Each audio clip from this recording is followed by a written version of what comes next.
Every single day, roughly a quarter of everything traded on Earth squeezes through a stretch of water barely wider than a large river. It sits between Malaysia, Indonesia, and the island city-state of Singapore, and it is called the Strait of Malacca. At its narrowest point, a passage called the Phillips Channel, it is only about 2.8 kilometers wide. More than 90,000 ships pass through it every year, carrying oil, electronics, coffee, and nearly everything else the modern world consumes.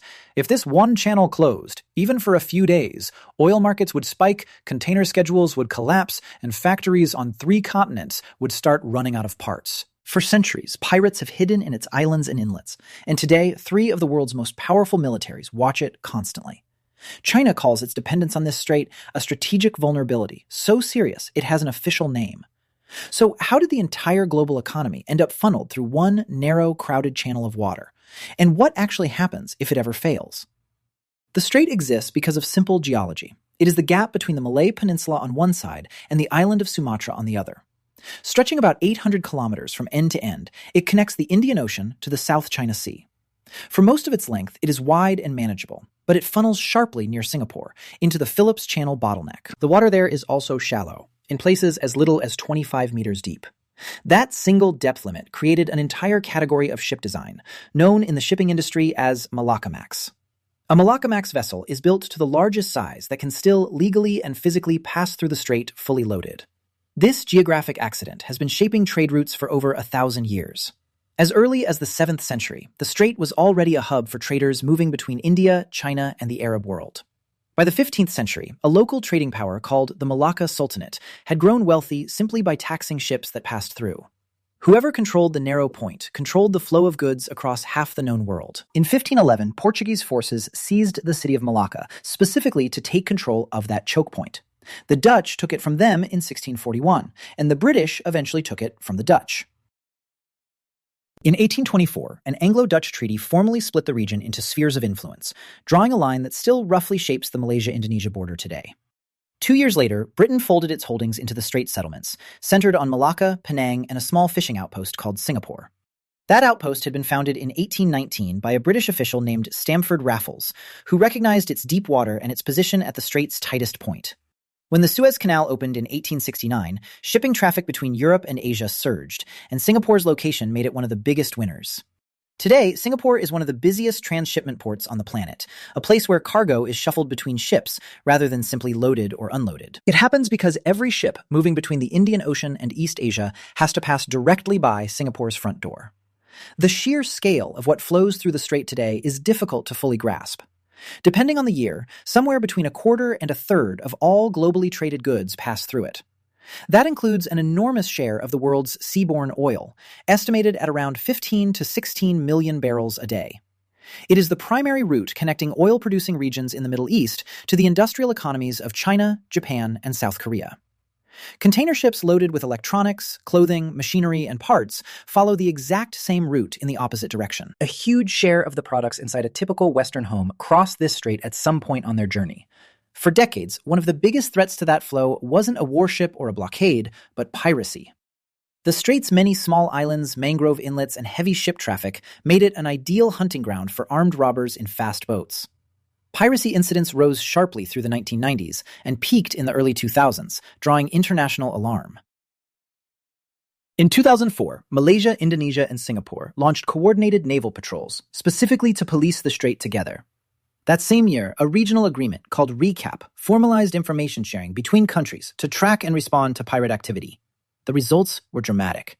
Reported attacks fell by more than 80% within just a few years.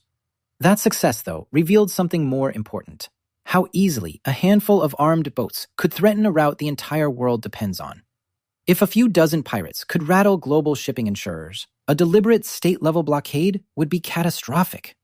This is exactly the scenario that keeps planners in Beijing awake at night. In 2003, Chinese President Hu Jintao publicly described China's over-reliance on the Strait of Malacca as the Malacca Dilemma. At the time, and still today, a large majority of China's imported oil travels through this single passage. In the event of a serious conflict, particularly one involving the United States, that route could theoretically be blockaded by the U.S. Navy. A blockade wouldn't need to sink a single ship. Simply threatening the passage would spike insurance costs high enough to freeze commercial shipping almost immediately. China has spent the past 2 decades trying to reduce that single point of failure. One approach was building alternate land routes that bypass the strait entirely. In 2013, China completed a pipeline running from the port of Chokepoint in Myanmar overland into southern China. Oil tankers can now unload at Chokepoint and send crude oil directly into China by pipeline, skipping the strait completely. The vast majority still has to sail through the strait because there simply isn't another practical route at this scale. A far older idea keeps resurfacing as a more permanent fix, cutting an entirely new canal through Thailand. The proposed Kra Canal would slice across the narrow isthmus of Kra, letting ships skip the Malay Peninsula altogether. It keeps getting shelved for the same reasons: an enormous construction cost, difficult terrain, and fierce political resistance inside Thailand itself. For now, the Strait of Malacca remains the only practical route, and every country with skin in the game knows it. There are other straits nearby, but they solve almost nothing. The Sunda Strait, between Java and Sumatra, is deeper in places, but it adds significant extra distance for ships coming from the north. The Lombok Strait, further east near Bali, is deep enough for even the largest crude oil tankers that can't fit through Malacca. But routing through Lombok instead of Malacca can add well over 1,000 extra kilometers to a voyage. This is the core of the problem. Geography offers alternatives, but none of them are good enough to replace the strait. Meanwhile, the volume of traffic squeezing through the narrow channel keeps climbing every year. More ships means more risk of collision, and the strait already has one of the highest densities of shipping traffic on the planet. Every year, seasonal fires on Sumatra and Borneo, often set deliberately to clear land for agriculture, produce thick regional haze. That haze can cut visibility in the strait dramatically, right in the middle of some of the densest ship traffic in the world. Combine poor visibility, a narrow channel, and tens of thousands of annual transits, and serious collisions are not a theoretical risk. They have happened before, and maritime authorities consider the strait one of the most collision-prone waterways on Earth. A major collision involving a large tanker wouldn't just be an environmental disaster. It could physically block the channel, halting all traffic behind it. In 2021, the world got an unplanned preview of exactly this scenario, on a completely different waterway. A single container ship, the Ever Given, ran aground and blocked the Suez Canal for 6 days. That one incident delayed an estimated $10 billion of trade every single day it remained stuck. The Strait of Malacca carries more than double that share, and unlike the Suez Canal, which is a single engineered channel that can eventually be dredged clear, the Strait of Malacca is a natural strait shared by 3 separate sovereign nations. Any serious incident instantly becomes a diplomatic problem, not just a logistical one. Malaysia, Indonesia, and Singapore all have overlapping claims and interests in how the strait is policed and governed. Indonesia in particular has periodically pushed for greater control over traffic passing through what it considers its own waters. But international law generally protects the right of free transit through international straits, regardless of who owns the surrounding coastline. The United States has a direct interest in keeping that stability intact. American naval forces, alongside allied navies from Japan, Australia, and India, regularly conduct patrols and exercises near the strait. Officially, this is framed as protecting freedom of navigation for all nations. Unofficially, it also means the U.S. retains the theoretical ability to choke off China's energy supply in a worst-case conflict.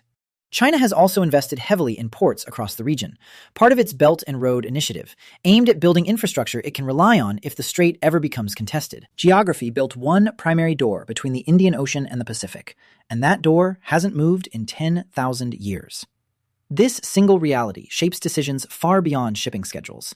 It even shapes insurance premiums for individual voyages, calculated in part on how risky the strait looks in any given month.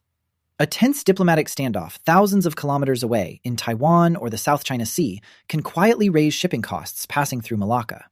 That's the strange power of a geographic choke point. It doesn't need to fail to affect the world. It just needs to be capable of failing. Singapore, sitting directly at the strait's tightest point, has built its entire economic identity around managing that risk. Singapore also hosts massive oil refining and storage facilities, letting it profit from processing the very oil flowing past its shores. In a very real sense, Singapore's prosperity was built on being the most reliable operator of the world's most important bottleneck. If the strait becomes unusable for any reason, Singapore's economy is arguably more vulnerable than anywhere else on Earth. Meanwhile, ordinary consumers thousands of kilometers away rarely think about any of this. The coffee beans grown in Sumatra, the electronics assembled in Vietnam, the crude oil refined into gasoline in South Korea, they all likely passed through this exact stretch of water. It's one of the clearest examples of how a single, narrow, physical feature of the Earth can quietly control prices and supply chains worldwide. The Strait of Malacca isn't just a shipping lane. It's one of the load-bearing walls of the global economy, and almost no one outside the shipping industry ever notices it's there.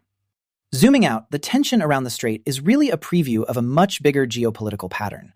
As global trade becomes more interconnected, the handful of geographic choke points that make it possible become more valuable and more dangerous at the same time. The Strait of Hormuz, the Suez Canal, the Panama Canal, and the Strait of Malacca form a short list of places where the entire planet's logistics could seize up almost overnight. Malacca stands out because of the sheer volume that depends on it, and because it sits at the center of the two economies, the US and China, most likely to find themselves in serious conflict.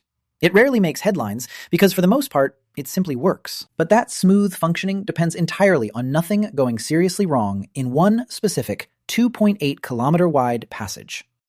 As shipping volumes keep growing and geopolitical tensions in the region keep simmering, the odds of something eventually testing that stability only increase.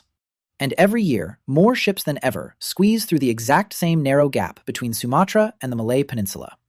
None of the world's engineering ingenuity has managed to remove the strait from its position at the center of global trade.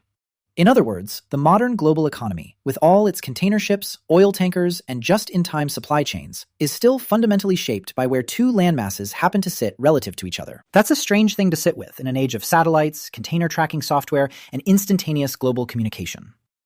The next time a cargo ship shows up late, or gas prices tick upward for no obvious reason, there's a real chance the explanation traces back to this exact stretch of water. But information can move at the speed of light. Steel, oil, and grain still cannot. As long as physical goods have to move physically, the narrow places where geography forces them together will keep mattering, arguably more than ever. The Strait of Malacca is a reminder that beneath every modern supply chain map, with its clean arrows and shipping schedules, there is still just water, land, and the ancient, immovable shape of the Earth itself. And it does so completely unnoticed, until the day it doesn't.